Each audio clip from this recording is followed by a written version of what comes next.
Theater Talk is made possible in part by the CUNY TV Foundation.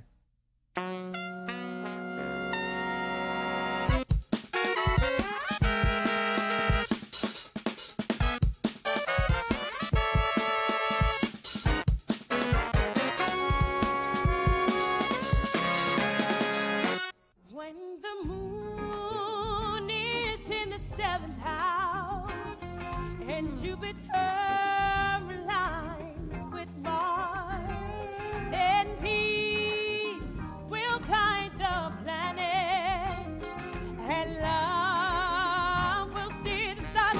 This is the dawning of the age of Aquarius, the age of Aquarius.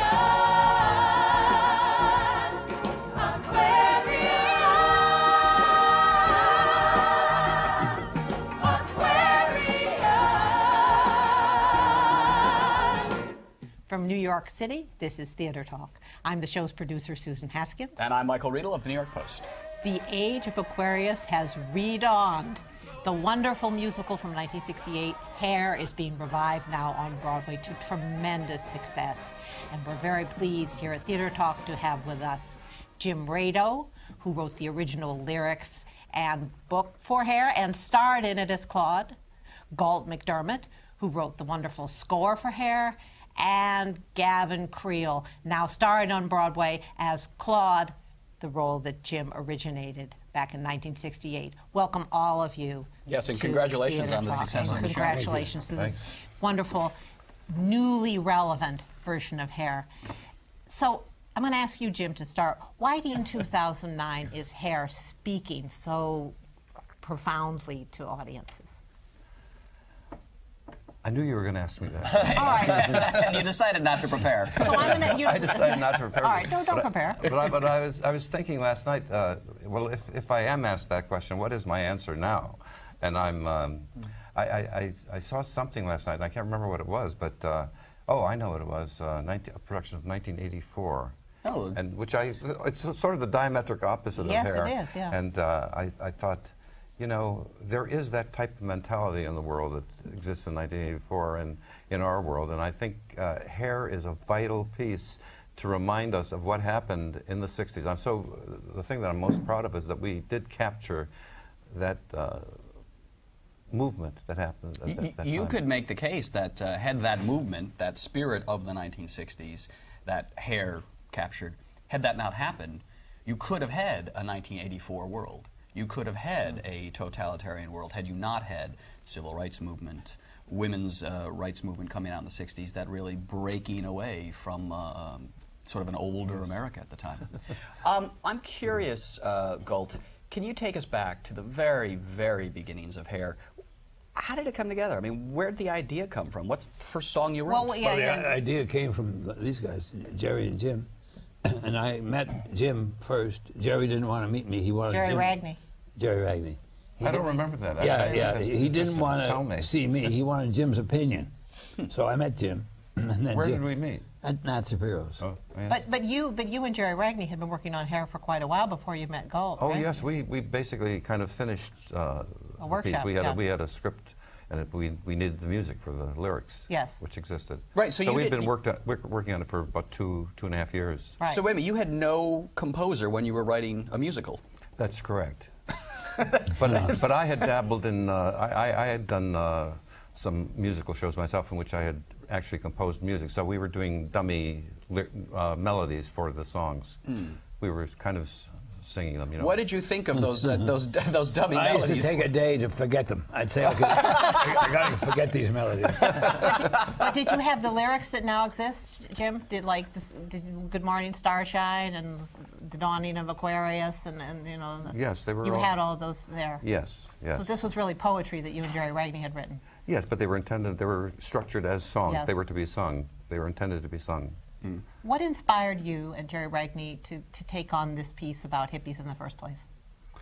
Well, I guess it just hit us in the face. It was right there in front of us. You were down in the East Village, We were down in the East Village. We were up on Broadway doing shows, and then we were in experimental theater. At La Mama, right? No, not La Mama, at the Open Theater the Open on Theater, Spring yeah. Street, one of the first lofts, artistic lofts over there. And so we were interested in experimenting in theater. We were doing sort of straight Broadway plays, Shakespeare or whatever, and then there's this other movement, this experimental theater movement happening off Broadway or way off, you know, off loft, you might say. And we were very intrigued by that. But suddenly, as we were going between the two places, the two locales, we would see these things happening on the street. People were marching by with picket signs, and guys were growing their hair long, and all these incredible costumes that they were wearing. And the children just hanging out, young people hanging out. So that this was so it really came from what you saw, just wandering in the city. It was another form of theater happening in the streets. Kevin, I want to ask you, I don't think we're around in early 60s when this was coming together. But I know you studied musical theater at University of Michigan. Is Hair one of the principal shows that students of musical theater learn about? And when did you first come across it? Honestly, University of Michigan's training when I was there was a lot more in the golden age, and this, even though it is. So you mean My Fair Lady? Yeah, pre-1960, honestly, you know, for the most part anyway. But I actually Hair came into my life when I was at 9 years old, and I went to the Findlay Hancock County Public Library and checked out, you could rent or borrow CDs, and CDs had just come out, and I was like, oh, CDs. And I got 3 musicals, because I thought, oh, musicals, because I really wasn't into musicals or anything. It was Assassins, Guys and Dolls, and no, it wasn't Assassins, because I got that later. But Hair was one of the first ones, and I'd learned words that I'd never learned before. I was like, what is this, you know? And I just thought... Did your parents know you were listening to Hair? I don't think they did. But Gavin, I don't think they did you find Hair relevant to your generation? No, I mean, at the time, or I'd say he was now, only 9. Well, now I would say... But as you've grown, is there a relevance in Hair to your generation? Well, you know what I think the strength of this production is, and the piece it speaks to, I think, everyone, because there's a person who wants to fit in, there wants to belong to a tribe. There's in everyone, there's a place you want to be. But also, I think there's inside everyone, there's a bit of an activist. There's just like a closet activist or whatever. And I feel what's amazing about this is, at the time, you wrote something that was about what was happening, and people were active, and they were angry. It was and the protesting draft. the war. Oh yeah. And now I just feel a lot of apathy in our younger generation, and I hope that I hope the show's here for a nice long time, and people, I see it already happening now outside the stage door. The young people who come to see it are just like, this is the greatest theater experience I've ever been to. Really? Wonderful. I had a guy who wrote me a missive last night. I know that you probably don't want to know about this, but I need to touch on a few things that I can't stop thinking about since I saw the show. My anger, my complacency, my love, my sexuality, like all these things. You respond to these kind of letters from fans? I'm going to. I'm going to that one because it was literally one of the most beautiful. And I thought, just a young guy who's like, I'm angry that I'm so complacent. I'm angry that I'm so apathetic, you know. But Galt, you and I were talking earlier about this, that in this new version, the horror of the death of war, I think your director has emphasized that more. I found that this version far more chilling. I wouldn't say chilling. I think it's moving. What moves me about it is that the kids are so fond of each other, and they're very concerned that this guy is going to go to the war, and they keep denying it. And the way Diane's brought it out, you sense all the way through that there's a conflict about something. Yeah. And my feeling is it's sad's not the right word. It's his mood.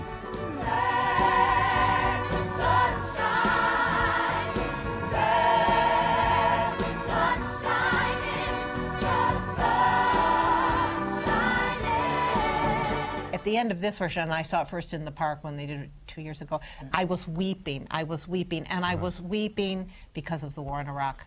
Yeah, and I was weeping because we're doing it again. We're sending the boys to die. Yeah. Well, what I'm and girls. proudest of this production is that it's not anachronistic. It's not doing it's not winking at the audience and saying, think about Afghanistan, think about Iraq. She was like, we're in 1967, we're doing this play, and that's who we are. We are these people. And but I love that it's like let the audience complete the blank and fill in the blank and go. You know, it makes me think about my life now. Why am I not more involved with the war in Iraq stuff? And it's amazing that you say that. I think, you know. Now, on an intellectual note, the nudity. Was that It's Galt's idea. I was going to ask you. I mean, was the nudity? It is, you know, very famous for having, I think, the first nude scene on Broadway. Well, and it's so funny because that nude scene, it lasts for how many seconds? 2. You want it longer? I mean, how did the nude scene come about? Was it just a natural thing to take your clothes off? Jim has to tell you that, but there was no nude scene in Joe's production downtown. Joe Papp's production. But there was the idea for the nude scene in Joe Papp's production, and Joe Papp, we got a note from the office. We sent a message to the office saying, you know, at this point we're having some nudity. And we got a note back saying, no, you aren't. All right, so you were in conflict with Joe Papp. How did you win the conflict? Well, we lost with Joe, you always do. But when we went to Broadway, there was a story that you had for why there was nudity. The 2 guys in the park? The 2 guys in the park took their clothes off, yeah. It was a great moment of, you know, liberation. I mean, we'd never seen anything. And I had an experience in the park. This is the last time I'm going to tell this story.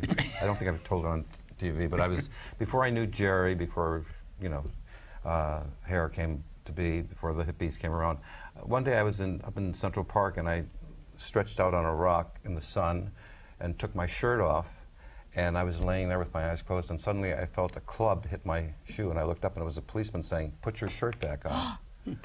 So this must have been early 60s, but this was the kind of atmosphere that existed. The initial reception for Hair, I know it got quite good reviews, but it was a different time, and you still had a lot of people who wouldn't be caught dead wearing short pants. They'd be wearing hats down the street. Was there resistance to Hair? Was there a contingent of this town that was against Hair? Did they think, what is this doing to our classic Broadway shows? Well, there were reviews that weren't good, I think, weren't there? Yeah, there were a couple. A few. Yeah. We had a few. And what were their objections?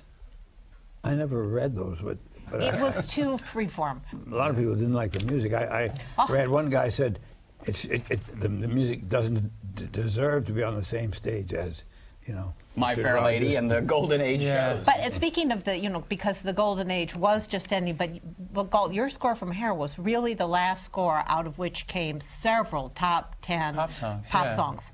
That doesn't happen anymore. But you know. Well, there's no pop music anymore. No, but you had Age of Aquarius and Hair itself and Good Morning Starshine and all these covers that were Easy to Be Hard. Easy to Be Hard. Wonderful. Do you have any sense why, aside from Hair and then some of the later Andrew Lloyd Webber, Tim Rice shows, rock music never really caught on Broadway? I mean, a lot of people thought Hair would spawn lots of rock musicals that would last, and it didn't. Do you have a sense why? I don't know. Go ahead. No, I don't know either. I mean, I don't know. But it has now. It has. I think it was ahead of its time. We had to wait for Rent, really. That was how many years later? 30 years later or something. But what was your sense of that? I mean, did you think you guys had unleashed something new to change the musical theater at the time, and then no one followed it up? No. I think we wanted to present something that was very new, very radical, and we wanted to shock people. We wanted to stir people. We wanted to move people, certainly. But we were just concerned about our piece being, you know, we wanted it to be wonderful and to be something that really would work in a theater in a new way. I made a definite effort to write rock and roll music. Yes, absolutely. That's what we wanted. Yeah, well, that's what you said you wanted, so I figured that's exactly what I want to do. It's about all I could do. Yeah. But it was deliberate. And I think some people didn't like that, that idea. Well, they weren't ready. They weren't ready. I do have to bring up a serious topic. Watch out. Watch out. Here it comes. Here it comes. So you played in Hair for a while, and it was a great success. But I've read reports and actually talked to people who were in the cast that as things went on, because there was a dark side to the peace, love, hippie movement, and that even in the company of Hair, there was a lot of drug abuse backstage. Some people had nervous breakdowns. One member of your company died of, well, all right. But here you sit, darling. And then we'll ask you what's going on backstage at the current revival. No, but this is my point. And there were orgies backstage, and that was fine, except people wouldn't make their entrances on time, and that you know, one member of the cast died of heroin overdose, and that these things, and that things happened to the heads of the kids. Part of it was the generation, but part of it was all this success that happened so quickly. What can you say to the new company to avoid that? I think something must and should be said to them, and I've been thinking about this in my own mind. I want to formulate something, and I want to sit down with everybody and talk about this very subject. Yeah. What can happen? You know, here you are in the midst of this great success, and you're all becoming seen and known, and starting careers, and careers being advanced, we might say. I want to say something about him. I think I'm so happy, very, and so often not happy with the person playing Claude. I wonder why. Yeah. But he's something special, absolutely wonderful. I got my hair, I got my head, I got my brains, I got my ears, I got my eyes, I got my nose, my mouth, I got my teeth. What do you want to tell these kids, though? You were starting to, you were going to say. What do I want to tell these kids? Be free. Be free. No, because they got don't free. hurt anyone. I have to say, we hear the stories about the methamphetamine shots and the behavior and stuff like that, but I think I just go back to there was no that before this, so they were inventing it as it was happening. Yes. We have that, we know what that was, and you've seen the pitfalls. Oh yeah. And I mean, what's great is I'm not, you know, a total, I consider myself a professional, but I'm still building a career. And Will, who plays Berger, who's phenomenal, is doing the same thing.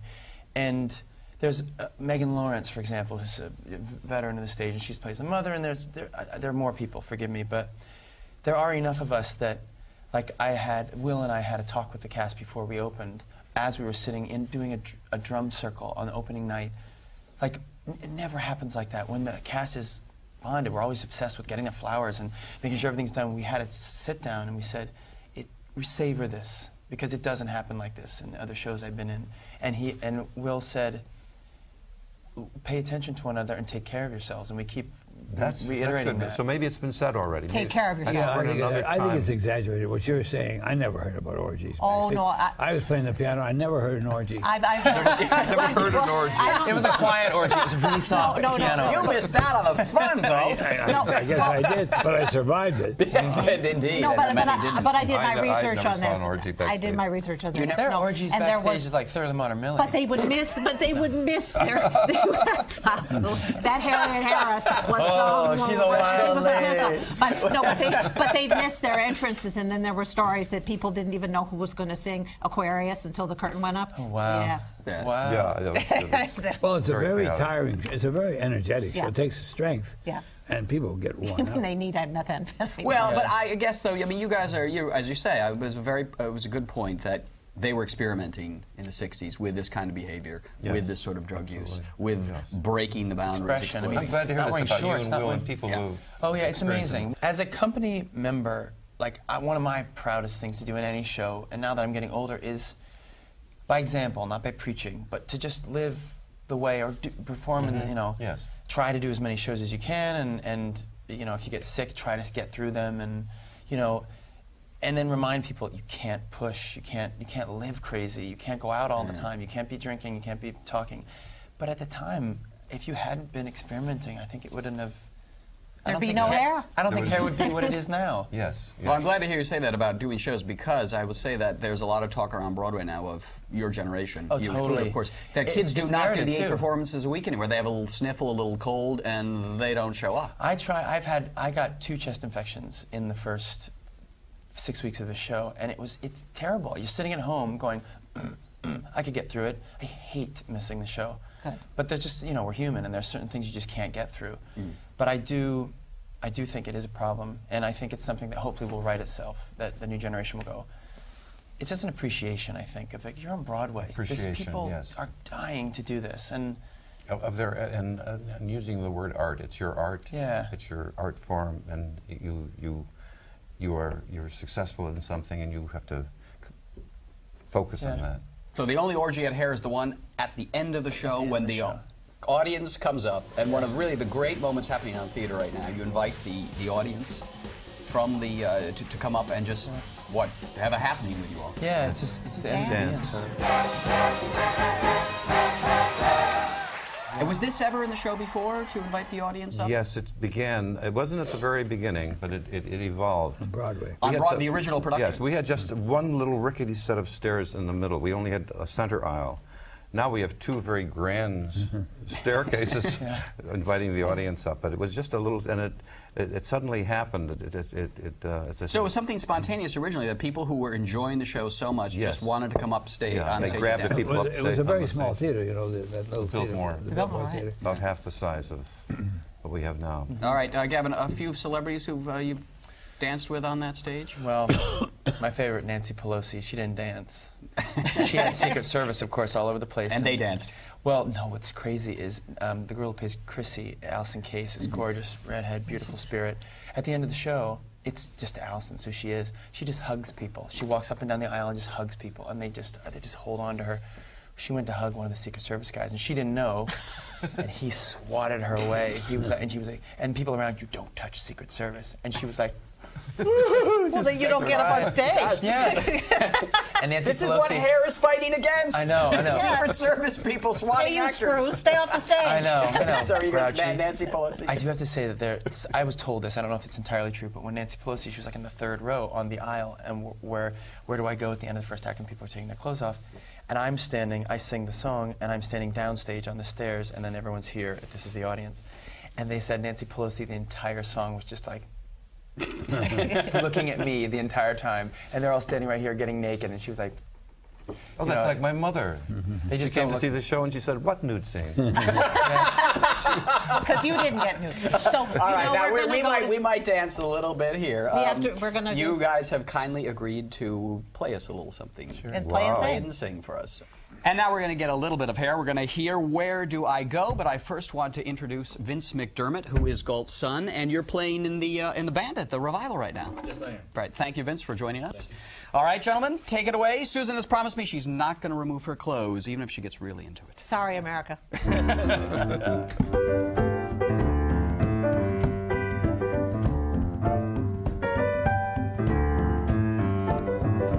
Where do I go? Follow the river. Where do I go? Follow the calls. Where is the something? Where is the someone that tells me why I live and die? Where do I go? Follow the children. Where do I go? Follow their smiles. Is there an answer in their sweet faces that tells me why I live and die? Follow the wind song, follow the thunder, follow the neon in young lovers' eyes, down to the gutter, up to the glitter, into the city where the truth lies. Where do I go? Follow the children, where do I go? Follow their smiles. Is there an answer in their sweet faces that tells me why I live and die? Follow the wind song, follow the thunder, follow the neon in young lovers' eyes, down to the gutter, up to the glitter, into the city where the truth lies. Where do I go? Follow my heartbeat. Where do I go? Follow my hand. Where will they lead me? And will I ever discover why I live and die? Oh, why I live and die? Oh, why I live and die? Do I live? Why do I die? Tell me, where do I go? Tell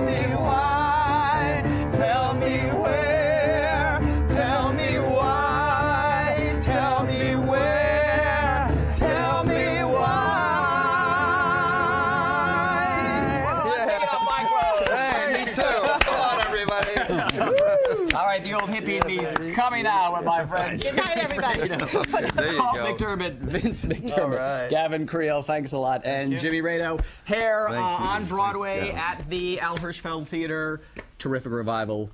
Make sure you see it. Thanks a lot for being our guest on Theater Talk. Peace and love, breaking out everywhere.